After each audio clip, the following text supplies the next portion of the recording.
창세기 37장을 같이 강해 통독하면서 오늘도 주시는 말씀 가운데서 깨달음이 있기를 간절히 바랍니다. 37장의 제목은 요셉의 꿈입니다. 이건 아주 유명하고 이것은 주일학교에서부터 중고등부 청년부까지 꿈 있는 사람들아 비전이 있는 사람들아 이렇게 해서 많이 알고 있는 사건들이고요.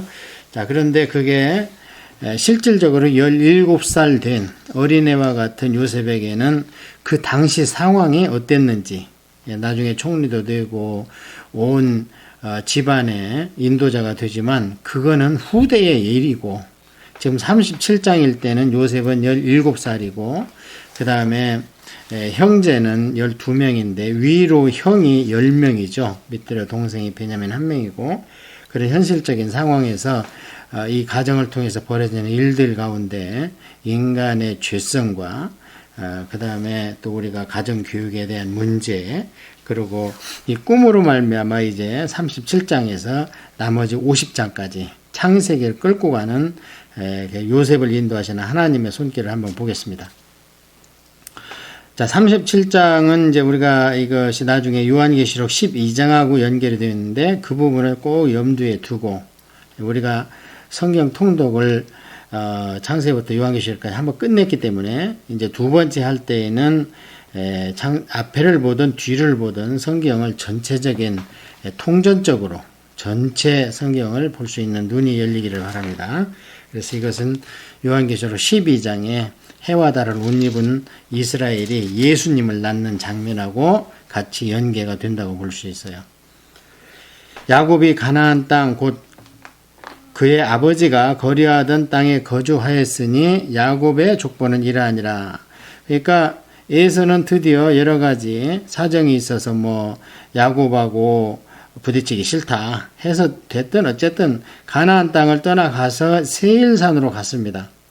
그리고 요셉은 드디어 3대 위의 족장 둘이 해서 아브라함, 이삭이 거주하던 가나안 헤브론을 드디어 승계받게 됐습니다. 그러니까 이제 정통파 영적 계승자가 되는 거예요. 야곱이 이제 에서는 이 뒤에 이제 이 구속사에서 물론 같이 언급은 되지만 반대편에 서서 이스라엘을 이 야곱을 괴롭히는 그런 일로 많이 쓰임을 받는데 그게 우리가 역사서에 나오는 에돔 족속이 되겠습니다.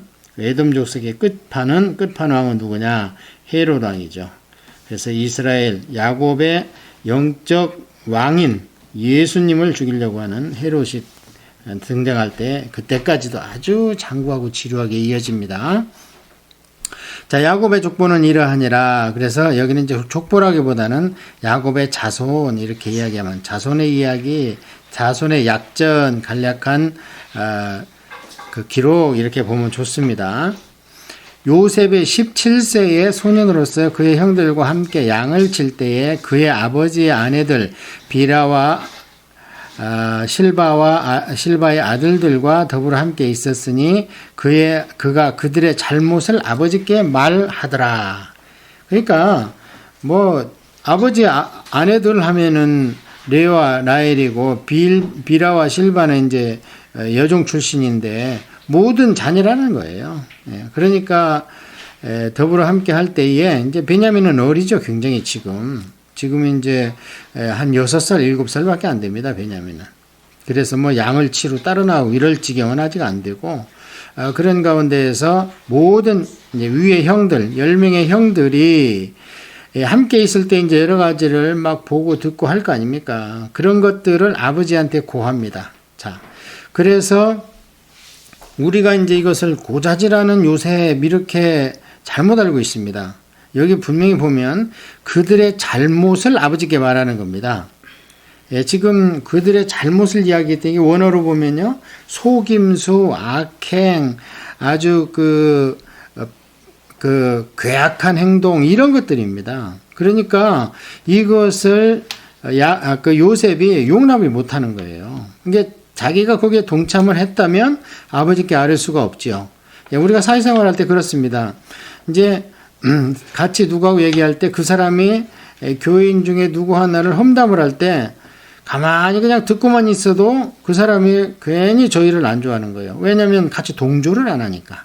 근데 동조를 하면 신나합니다. 예. 그런데 이제 거기 동조하면 딱 올매에 걸리는 거예요. 자, 그래서 분명히 이것을 아버지께 말했다는 얘기는 요셉은 거기에 동참을 하지 않았다는 것은 무엇이냐? 그 안에 양심이 있었다는 겁니다.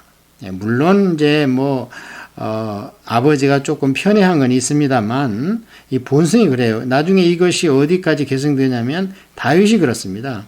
다윗이 사무엘이 집안 제사를 드리러 올 때 아주 거기에 참석도 못할 정도로 대접을 못 받았고, 그 다음에 이제 형이 골리앗 싸움에 전쟁에 나갔을 때 이제 아버지가 갔다 와라 하고 이새가 말씀을 할 때에 가서 보면 큰 형이 그냥 다윗을 그렇게 못살게 굴어요. 이 완악한 놈아 하면서 네가 여기를 싸움 구경하러 온 거지 막 하면서, 그때 다윗도 형들과 잘 어울리지를 못한 겁니다.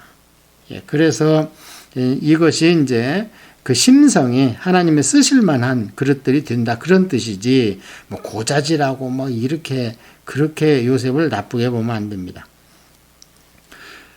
요셉은 노년에 얻을 아들이므로 이스라엘의 여러 아들보다 그를 더 사랑함으로 그를 위하여 채색 옷을 지었더니, 예, 이 부분 때문에 말씀드리는 거예요.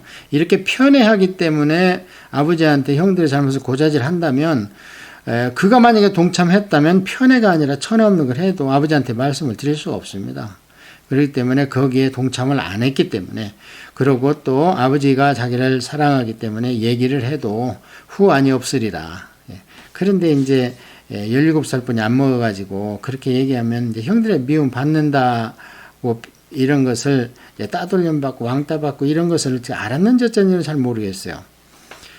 그래서 채색 옷을 지어서 이제 입혔습니다. 이 채색 옷은 원어로 보면 소매가 긴 도포옷입니다. 옛날에 우리 양반들이 입던, 그러니까 손등을 가리는 옷이에요. 발등하고. 예, 이것은 이제 귀족들이나 왕족이나 이런 사람들이 입는 옷들인데, 어쨌든 그렇게 편애한 건 사실입니다. 그러나 나중에 보면 아버지가 다른 아들들을 미워했냐? 전혀 그렇지 않습니다. 미워했다면 그 아들들의 형편을 알아보라고 하지를 않죠. 그의 형들이, 아버지가 형들보다 그를 더 사랑함을 보고 그를 미워하여 그에게 편안하게 말할 수 없었더라. 그러니까 그로 말미암아 견디지 못하겠더라, 이런 뜻입니다. 원래 그게 무슨 얘기냐면 안절부절 못하는 거예요. 아버지하고 같이 겸상을 하고 이러면 저놈이 또 우리 무엇을 잘못할까. 그런데 이제 형들은 본디 악한 마음들이, 심성들이 있어가지고 또 나가면 악한 짓을 하는데, 그때마다 이제 돌아와서 아버지께 보고를 할 때에 또 동석을 하게 되면 또 저 요셉이 말이야 우리 또 뭔 얘기를 하고 좌불안석을 하고 견디지 못하고, 이런 식으로 원어에 기록이 되어 있어요. 그러니까 아주 눈에 가시겠죠. 요셉이 꿈을 꾸고 자기 형들에게 말하매 그들이 그를 더욱 미워하였더라. 자, 이때쯤 되면 지금 야곱은 91세입니다. 연세가. 나중에 이제 총리됐을 때 130세고, 그리고 한 17년 더 살다가 147세에 돌아가시고, 이 사건이 일어날 때 사실은 지금 이삭도 살아 있습니다.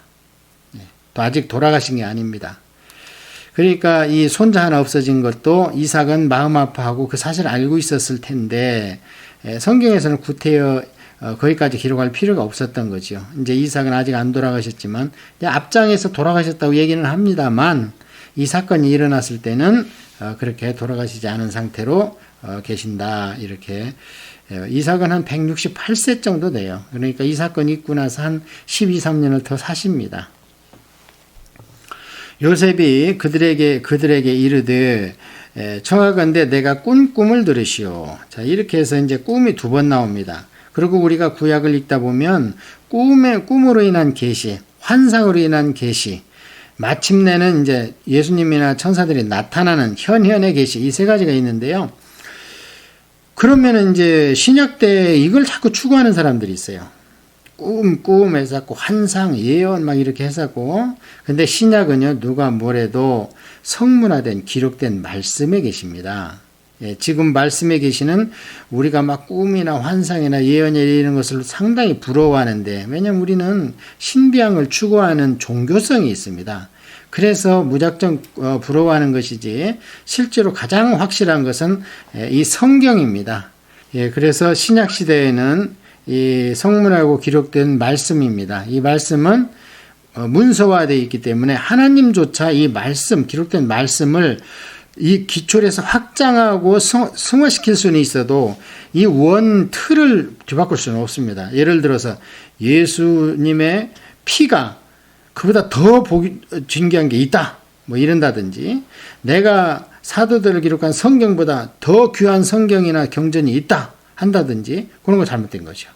그런 거는 하나님의 이름을 명찰을 달고 나와도 우리가 믿으면 안 돼요.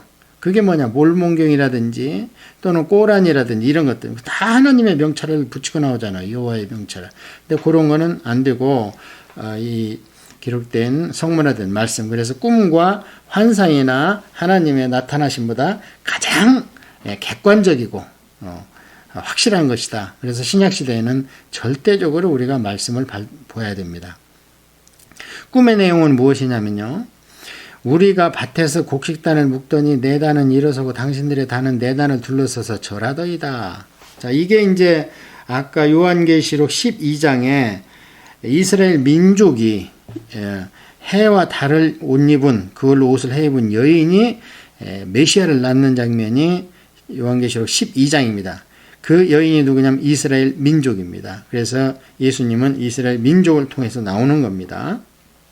자, 그런데 여기에 보면은 요셉과 그 다음에 형들의 단, 그러면 11단이죠. 사실대로 얘기하면. 이게 이제 요셉한테 절을 하는데, 이것은 뭐냐면 이제 나중에 애굽에 가서 총리가 돼가지고 곡식을 얻으러 왔을 때 그런 것입니다.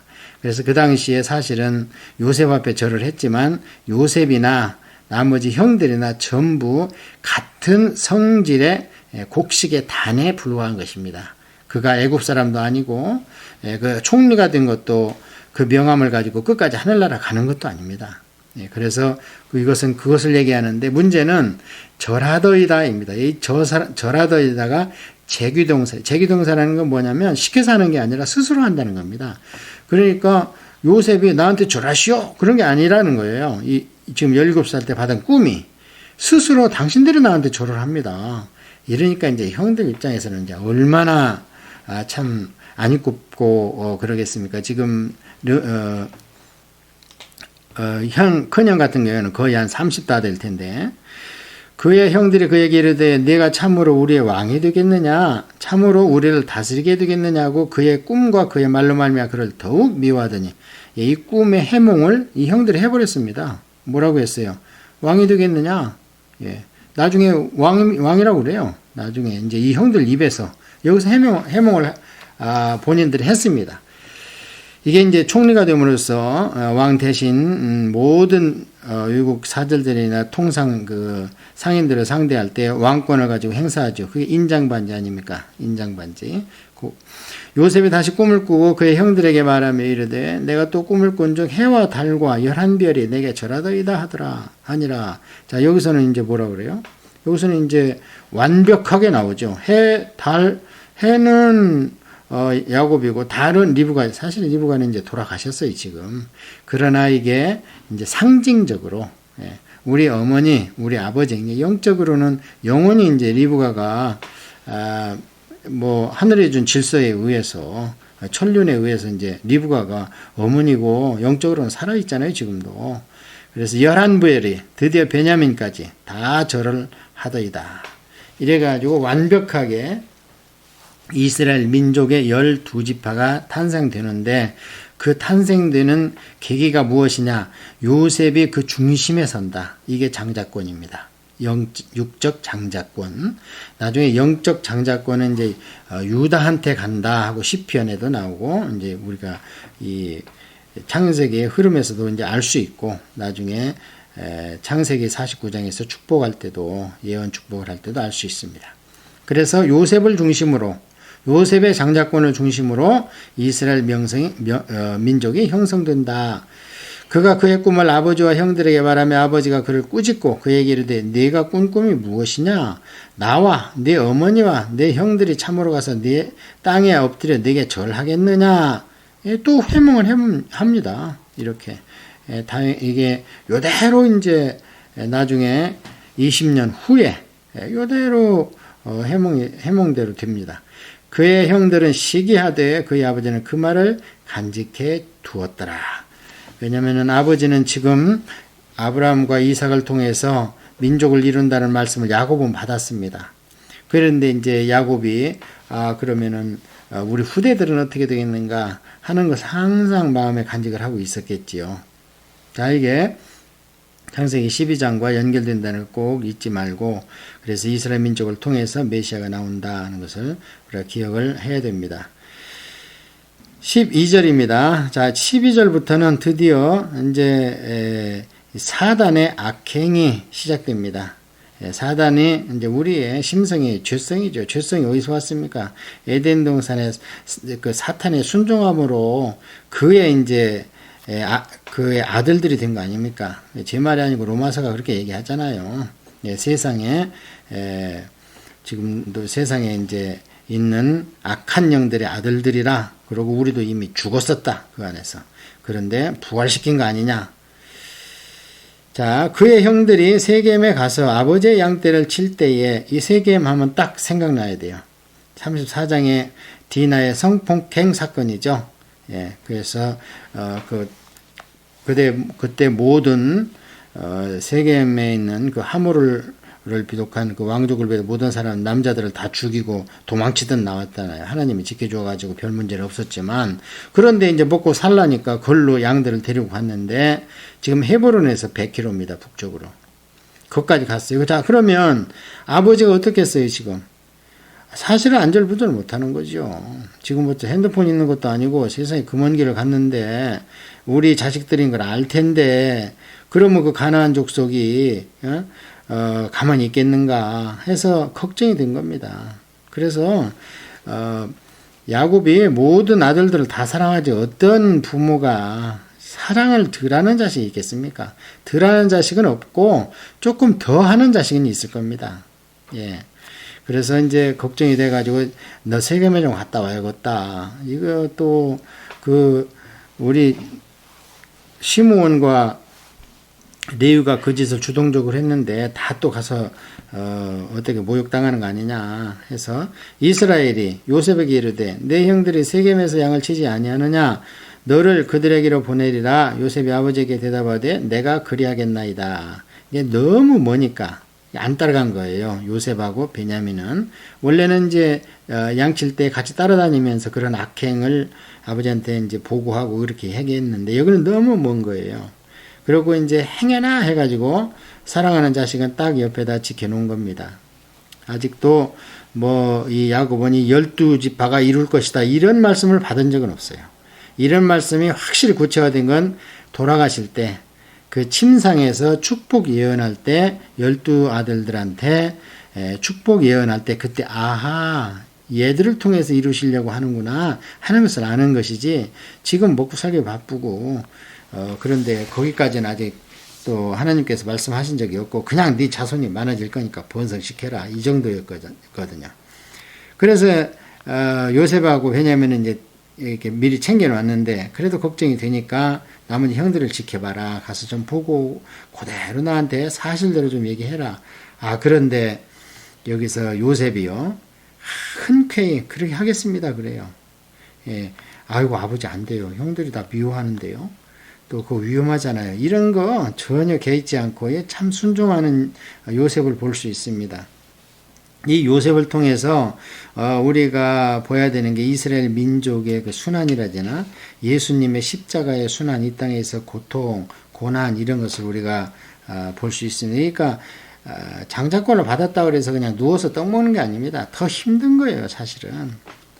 재산은 2배로 받지만 그 호주 상속과 부모 보양의 책임이 있는 게 장자권이거든요. 자, 이스라엘이 그에게 이르되 가서 내 형들과 양떼가 잘 있는지를 보고 돌아와 내게 말하라 하고 그를 헤브론 골짜기에서 보내니 그가 세겜으로 가니라. 자, 이 14절 때문에 이제 아브라함과 이삭의 땅을 상속받은 정통파 히브리인, 정통의 계승, 영적 계승자가 야곱이 됐다는 거예요. 그 헤브론의 막벨라 굴에 지금 어머니 아버지 할아버지 할머니 모셨잖아요. 거기다가 그다음에 아직 이삭은 이제 안 돌아가셨어요. 아까 우리 앞에서는 이제 돌아가신 걸로 일대기를 적어야 되니까 했지만 이 사건이 일어날 때는 아직 안 돌아가셨습니다. 어떤 사람이 그를 만난즉 그가 들에서 방황하는지라 그 사람이 그에게 물어 이르되 네가 무엇을 찾느냐 야곱한테 물어봤다는 거예요. 어떤 사람이 그가 이르되 내가 내 형들을 찾아오니 청하건대 그들이 양치는 것을 내게 가르쳐 주소서. 그 사람이 이르되 그들이 여기서 떠났느니라. 내가 그들의 말을 들으니 도단으로 가자 하더라 하니라.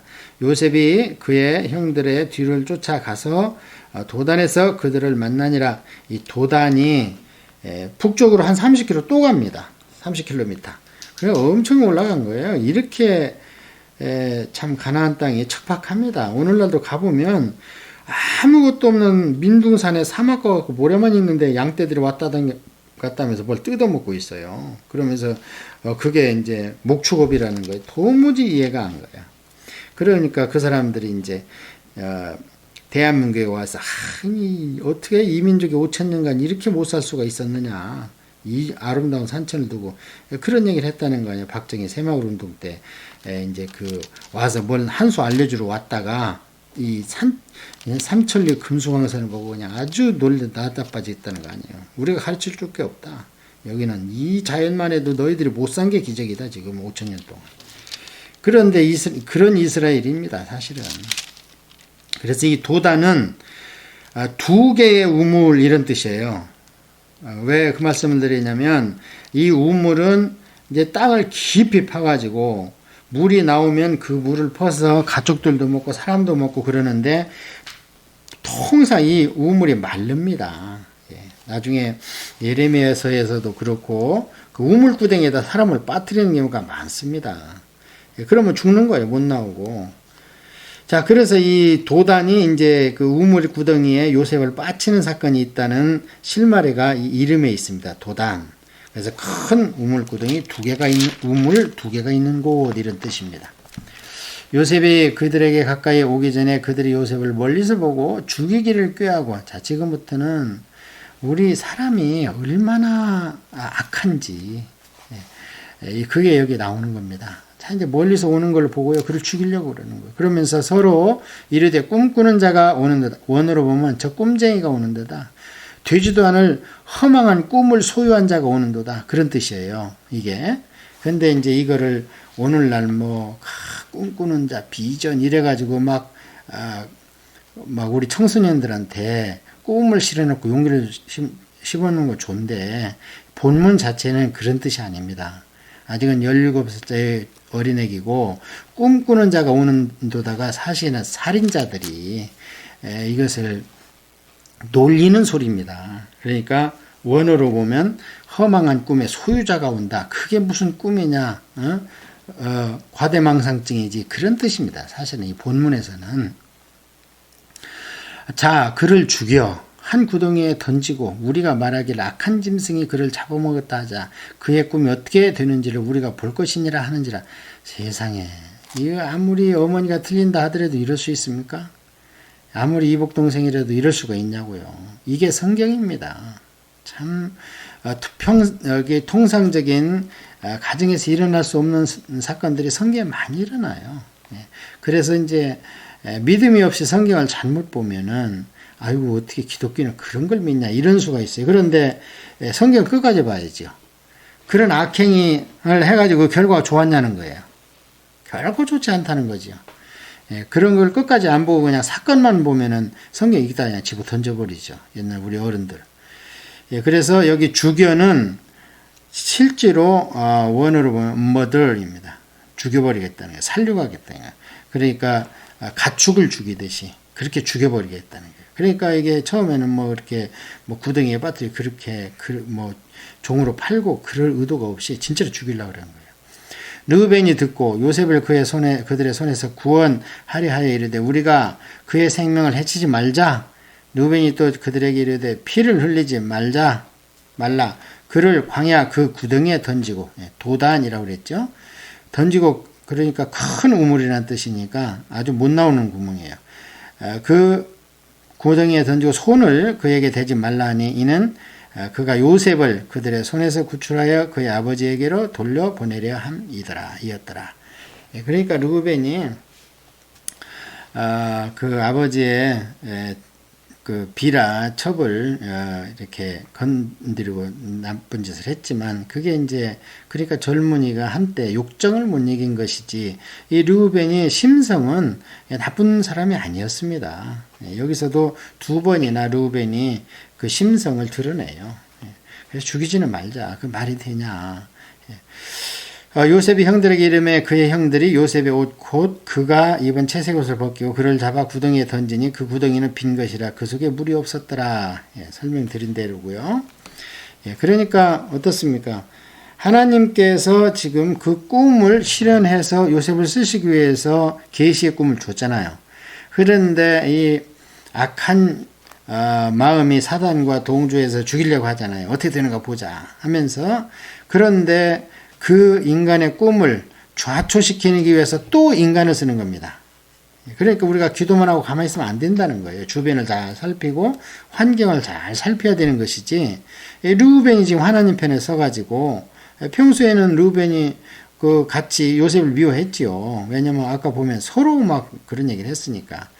그래서 하나님께서는 사람의 일은 사람을 들어서 쓰신다. 그래 구덩이에 집어넣었으니까 이제 요세푸스나 이런 데 보면은 참 많이 슬퍼하고 그러지. 도저히 뭐 17살짜리가 절망 가운데 빠졌죠. 앞이 안 보이고. 그들이 앉아 음식을 먹다가 눈을 들어 본즉 한 무리의 이스마엘 사람들이 길르에서 오는데 그 낙타들이 향품과 유향과 몰약을 싣고 애굽으로 내려가는지라. 이게 말이 안 되는 거 아닙니까? 전혀 양심의 가책이 없는 거지요. 오히려 즐거워하는 거예요. 이게 하나님을 조롱하는 것이고 요셉을 조롱하는 겁니다. 어떻게 거기서 울고불고 한쪽에서 하고 있는데 음식을 먹으면서 이 음식도 지금 갖고 온 거예요. 요셉이 아버지한테 받아가지고 그 130kg를 그런데 그거를 먹으면서 막 희덕거리고 막 요셉을 얼마나 흉을 받겠어요. 근데 나중에 이제 20년 후에 요셉이 총리가 됐을 때 보면 시므온을 가두어 놔요. 그때 그래서 많은 분들이나 저도 그렇게 생각하는데 여기에 주동이 시므온이 아닌가. 시므온과 레위는 이미 피를 받습니다. 피를 받잖아요. 그 세겜 지역에서. 시므온이 아니겠는가 그렇게 유추를 하는 것이고 이 음식 때문에 나중에 보면 형들과 화해할 때도 꼭 음식상에서 울고 나가서 울고 오고 음식을 먹이고 베냐민은 막 5배, 6배를 더 주고 막 이러면서 그때 이제 치유가 되는 것 같아요. 사실 나중에 보면 우리가 공부하겠지만 요셉도 형들을 처음부터 용서할 마음이 있었던 건 절대 아닙니다. 자, 유다가 자기 형제들에게 이르되 우리가 우리 동생을 죽이고 그의 피를 덮어둔들 무엇이 유익할까? 자, 그를 이스마엘 사람에게 팔고 그에게 우리 손을 대지 말자. 그는 우리의 동생이요 우리의 혈육이니라 하며 그의 형제들이 청종하였더라. 이제 원치 안 되겠는가 봐. 그리고 반대표가 나왔어요. 둘이나. 그러니까 이제 여기서 진짜 죽였다가는 르우벤하고 유다는 이제 그 요셉을 죽이는데 동조를 안 한 게 되니까 발각이 되겠죠. 한 편을 못 먹은 거죠. 그래서 우리가 그 나쁜 일을 할 때도 모두가 일제히 일어나서 막 난리를 피우면 나쁜 일이 이루어져도 그 중에서 일부가 반대하면은 그 일은 잘 성사가 안 되는 겁니다. 이게 역사가 기록할 거니까. 그래서 르우벤과 유다를 통해서 요셉을 살려내는 것을 우리가 볼 수 있어요. 주기가 틀렸어요. 이제 그 나머지 형들도 그걸 포기해야 됩니다. 이미 장형이 반대를 했고 또 중간에 있는 유다가 이게 넷째인데 유다가 반대를 했기 때문에 그때 미디안 사람 상인들이 지나가고 있는지라 형들이 이 요셉을 구덩이에서 끌어올리고 은 20에 그를 이스마엘 사람들에게 팔매 그 상인들이 요셉을 데리고 애굽으로 가더라. 예수님이 30에 팔렸죠. 은 30에. 그러니까 이 요셉의 생애를 통해서 이스라엘 민족의 순환이나 예수님의 순환을 우리가 충분히 볼 수가 있습니다. 이 요셉을 통해서 온 이스라엘이, 그때는 70명 정도, 75명 정도 해당이 됐지만 온 이스라엘이죠. 그들이 구원을 받았습니다. 예수님을 통해서 온 이스라엘, 이제 예수님은 신약이니까 온 이스라엘 하면 온 교인입니다. 온 성도가 나중에 그 하나님의 통치권을 대신 받은, 말하자면 요셉이 바로로부터 통치권을 받은 것처럼 해서 그 예수님이 저희들을 다 천국으로 데리고 갈 겁니다. 루벤이 돌아와 구덩이에 이르러 본즉 거기 요셉이 없는지라 옷을 찢고 아버들에게 돌아와서 이르되 아이가 없도다. 나는 어디로 갈까? 그들이 요셉 옷을 가져다가 수념새를 죽여 그의 옷에 적시고 그의 채색 옷을 입히고 그의 아버지에게로 가지고 가서 이르기를 우리가 이것을 발견하였으니 아버지 아들의 옷인가 보소서 하매.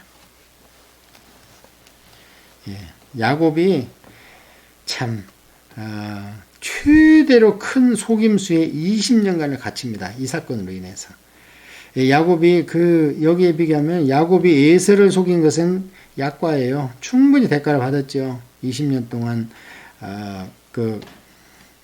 받던 아람에 가가지고 일갓집에 가서 숱한 고생을 하고 그런 분은 대가는 받았지만, 그래가지고 여기서 야곱이 자기가 한 것보다 참 아이러니컬하게 20년을 속습니다. 아버지가 그것을 알아보고 이르되 내 아들의 옷이라 악한 짐승이 그를 잡아먹었도다. 요셉이 분명히 찢겠도다 하고 자기 옷을 찢고 굵은 배로 허리를 두고 오랫동안 그의 아들을 위하여 애통하니 그의 모든 자녀가 위로하되 그가 그 위로를 받지 아니하고 이르되 내가 슬퍼하여 수월로 내려가 아들에게로 가리라 하고 그의 아버지가 그를 위하여 울었더라. 여기에 보면은요, 이 35절에 그의 모든 자녀 그래가지고 원어로 보면 아들들 딸들이 이렇게 나와 있어요. 그래서 딸들이 디나 하나가 아닙니다. 더 있어요. 그런데 기록할 필요가 없습니다. 이 성경은 구속사를 위주로 기록하기 때문에. 그래서 성경에 기록된 역사적 사건은 그 기록한 목적이 반드시 있다는 겁니다. 그것을 우리가 영적 원리로 이제 도출을 해내서 우리한테 적용을 해야 되는 거죠. 자, 그래서 여기서 참 저는 이것을 35절을 통독하는 가운데에서 참 간악한 걸 이중성을 봤습니다. 뭐냐면 그렇게 한 놈들이 아버지를 위로합니다. 이쯤 되면 보통 가정 같으면 어떻게 하겠어요? 아버지 정말 잘못했습니다 하고는 모두가 힘을 합쳐가지고 그 은 20 없겠습니까? 받은 거 얼마 써지도 않았을 텐데 그거 가지고 도로 가서 한 10 더 보태가지고 가서 도로 사오면 되잖아요. 그런데 끝까지 숨기면서 겉으로 아버지를 위로합니다. 세상에. 이게 죄의 이중성이에요. 그냥 죄가 드러나기 전에는 지금도 정치판에 이런 일들을 우리가 보는데 정치에 관심 없습니다, 저는. 근데 정치판에서 인간성을 가장 적나라하게 볼 수 있는 정치판. 왜냐하면 이 땅에 공중에 권세 잡은 것들이 그 뒤를 조종하기 때문에 바로 드러납니다. 사단의 속성들이. 그래서 정치판도 그렇지만 일반 평민도 예를 들어서 불륜의 사건이나 이런 큰 사건 났을 때 보면 드러나도 거짓말을 하고 막 빼박 증거가 나오면 그때 이제 막 고개를 숙이고 죽을 죄를 졌습니다. 이러는데 이게 죄의 이중성, 은밀성. 이게 무서운 거예요, 사람은. 그래서 아버지가 아이고 너희들이 내 마음을 어찌 아냐. 자식이 아버지 마음 어찌 알겠습니까? 수월로 간다. 이 수월이 여기서는 음부라고 번역을 안 했습니다. 이상하게. 보통 다른 곳에서는 수월이라고 안 하고 음부로 다 번역을 합니다. 이것은 히브리어죠. 음부. 그러니까 지옥의 예표입니다. 헬라어로 가서는 이게 신약에 가서는 하데스가 됩니다. 하데스.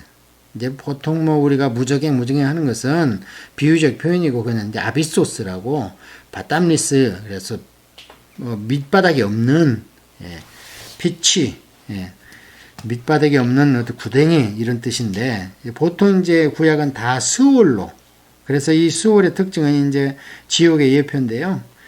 죽은 자는 무조건 스올로 간다는 얘기도 해요. 거기 실제로 또 구약에서는. 그래서 아직은 완전한 계시가 아니기 때문에 영적 이 정도도 모르는데 구약 때부터 야 천국과 지옥이 따로 있어.